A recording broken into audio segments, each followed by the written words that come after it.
Chapter 1. A tight squeeze. Experiment. 1006 is considered in the death screens, where the player is asked what they think of it. A huge claw mark with the word "wonderful" on it was left by the prototype in the lobby break room, where the player enters after getting Huggy Wuggy's key. The prototype is indicated on a factory VHS tape. In it, a scientist explains how 1006 is missing and is directly responsible for the problems happening at the factory, but explains that it will not harm the research.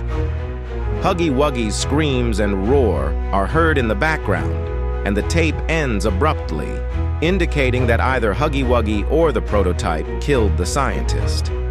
As the tape plays, the prototype's hand appears on the screen before the tape ends. Chapter 2.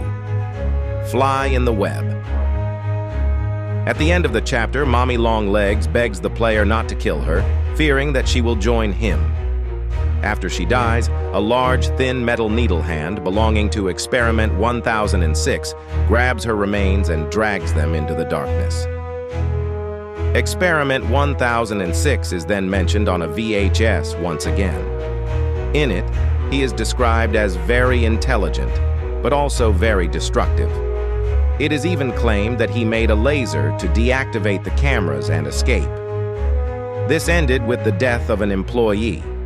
Experiment-1006 is mentioned once again in the death screens, where they said he was loose, which led to the emergency lockdown, as was mentioned in what happened in the first Experiment-1006 tape.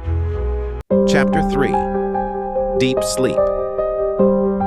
Experiment-1006 appears directly on a VHS showing one of his sessions with Harley Sawyer. According to the scientist, the prototype was silent in all the previous sessions, but this time he asked him if he could feel all the pain he inflicted on the toys with his experiments, and then teased him about how he learns new things about him every session, so like Sawyer does to him. At some point, the prototype saved Catnap's life and became worshipped by the feline toy as a god and savior of all the toys trapped in playtime, forcing other toys to join his cult and even building a shrine to the prototype in the caves. Around Playcare, the underground orphanage built by Playtime CO. At the end of the chapter, when Catnap is set on fire and has his fur burned off by the player, the prototype's hand appears through an opening above his dying follower, who then thrusts his claws into Catnap's mouth, killing him and taking his now lifeless body removed by its master for its failure.